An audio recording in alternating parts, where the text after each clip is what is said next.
um tempo atrás eu vi um vídeo que falava sobre o jogo Ultima Online, é um jogo em como os jogadores destruíram o ecossistema de Ultima Online, que fala sobre como os criadores, desenvolvedores e programadores, eles tiveram todo um cuidado minucioso para programar a questão do ambiente e dos seres vivos lá. Então, Sim.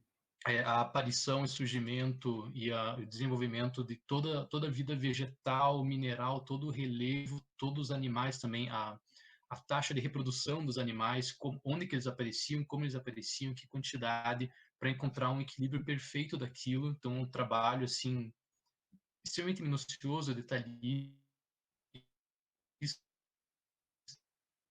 e sofrido dele. Eles começaram a versão beta para trabalhar, para testar, né? Os jogadores em 24 horas conseguiram acabar e devastar com tudo aquilo, porque os desenvolvedores não tinham pensado nessa mecânica do jogador, que é chegar e destruir tudo imediatamente e matar todos os seres que existem. Eles imaginaram que as pessoas iam chegar, iam matar um ou outro animal, iam cortar uma ou outra árvore, mas eles falaram que os jogadores chegaram como uma horda de formigas, destruindo tudo, absolutamente, devastando mesmo, e que isso foi inesperado para eles, né? E que revelou muito do comportamento da gente quando a gente joga nessas realidades simuladas. E isso vai completamente de encontro ao que você está falando do funcionamento do Outer Wilds, né? Que o funcionamento não é esse. Não é esse tipo de gameplay que você quer. E não é só gameplay, não é esse tipo de relação que você tem com o ambiente e com a esfera não humana. E acho que esse é o ponto que eu queria que você comentasse um pouco, como você vê essa experiência do jogador nesses universos de games, nessas narrativas de games, como você vê a interação entre o narrador enquanto pessoa, enquanto sujeito, com a esfera não humana, aí compreendido o meio ambiente, as criaturas, né, os seres vivos, desse ponto de vista ecocrítico, de uma interação que muitas vezes acaba sendo só reprodução de um imperialismo, de um ecocídio, e também, já aproveitando que você tem experiência na parte de masculinidades, né, também essa afirmação de uma identidade de gênero hipermasculina, que também está materializada nessa conduta, né, de matar, matar, matar, violência, destruição. Eu queria que você comentasse um pouco sobre isso e como isso chega também na ecocrítica. Ótimo, obrigado, Yuri. Sim, é muito interessante você trazer isso, porque quando nós pensamos no desenvolvimento de um jogo, nós pensamos na concepção de mecânicas e regras. As regras elas não servem simplesmente para você saber quais são os seus objetivos de jogo, mas também para definir o que você pode ou não fazer. Então, quando não há uma definição correta do que o jogador pode ou não fazer, né, quando há uma exploração sem consequências de um meio ambiente, nós podemos ter certeza de que os jogadores explorarão sem consequências o meio ambiente. Por que isso acontece? Porque os jogos eles ainda são vistos como um mundo sem consequências. Um ponto de vista em que nós podemos entrar, explorar, porque é um bichinho virtual, então por que não caçar ele até a extinção? E isso acontece bastante, principalmente em jogos online, porque em jogos online nós temos a completa representação de quem as pessoas são, certo? Então, quando você vai jogar, por exemplo, World of Warcraft, que foi a minha dissertação de mestrado, os jogadores eles costumam se alinhar a personagens de masculinidade forte. Inclusive, o World of Warcraft recentemente tem se distanciado dos personagens masculinos clássicos e se aproximado muito mais de personagens femininos.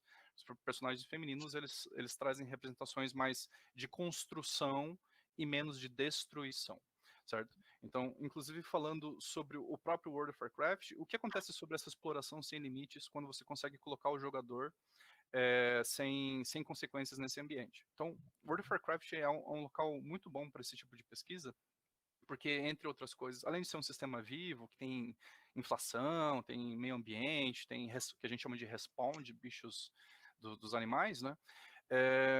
Em 2007 aconteceu uma coisa que eles chamam de Corrupted Blood Crisis, que foi a crise do sangue corrompido. O que aconteceu? A pandemia, inclusive, em que nós estamos vivenciando agora, ela foi estudada com base, neste caso, em World of Warcraft. Por quê? Porque os jogadores eles entraram em uma masmorra, que eles chamam de masmorra, em que você mata lá os bosses, e aí você retira daquele ambiente, você tira as riquezas e você vai embora. Só que o boss final, né, o grande chefão dessa masmorra, ele tinha uma mecânica de sangue corrompido, uma mecânica de doença. Só que aí os jogadores se limparam das doenças e saíram da masmorra. O que eles esqueceram de limpar? O pet de um dos jogadores. Então, o caçador ele tem um pet. Então, quando ele saiu daquela masmorra, quando ele saiu daquele ambiente ecológico em que ele devastou e ele conseguiu todas as riquezas, e ele foi para a cidade, o pet dele estava corrompido. E aí ele era um nível muito mais alto, ele interagiu com jogadores de nível mais baixo, a doença passou do pet para os jogadores. E era uma doença que ela passa para outros jogadores repetidamente. O que aconteceu com a população daquela cidade? Ela foi devastada. Os jogadores começaram a se infectar uns aos outros, como uma pandemia.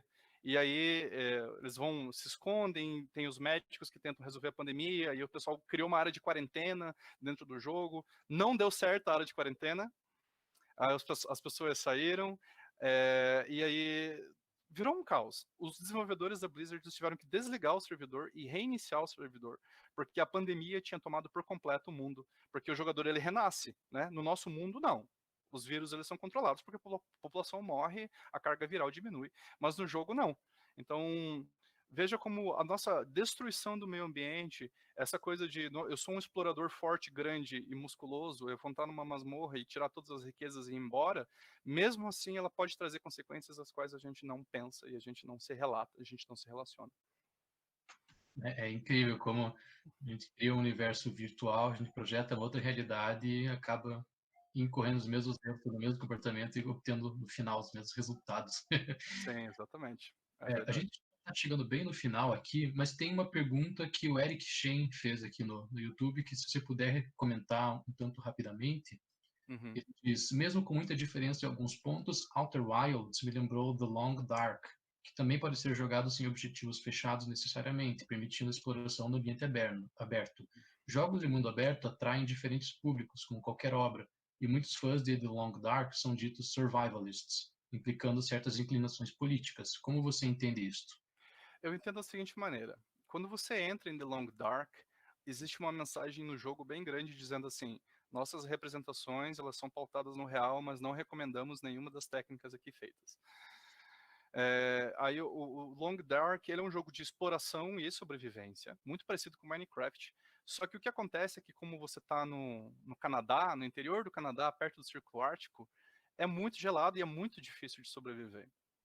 Então, assim, podemos aprender muitas coisas legais com jogos, técnicas de sobrevivência, coisas em que a gente pode se relacionar com o meio ambiente de uma forma mais responsável?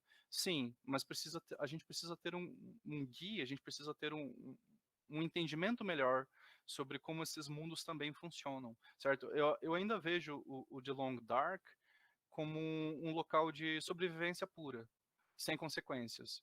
Então, não sei se vocês conhecem o jogo também, mas você está no interior do Canadá, no meio de uma nevasca, e você precisa sobreviver. E o ambiente te ataca, os lobos te perseguem, fica extremamente frio, você precisa remover coisas do ambiente. Então, podemos. O pessoal pode se chamar de survivalist?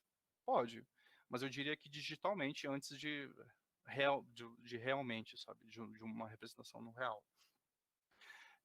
Eu não sei se eu consegui abordar direito, porque eu conheço Long Dark, mas eu não joguei. Eu conheço mais Long Dark porque é um dos jogos mencionados pelo Abraham quando ele vai falar sobre Ecoplay.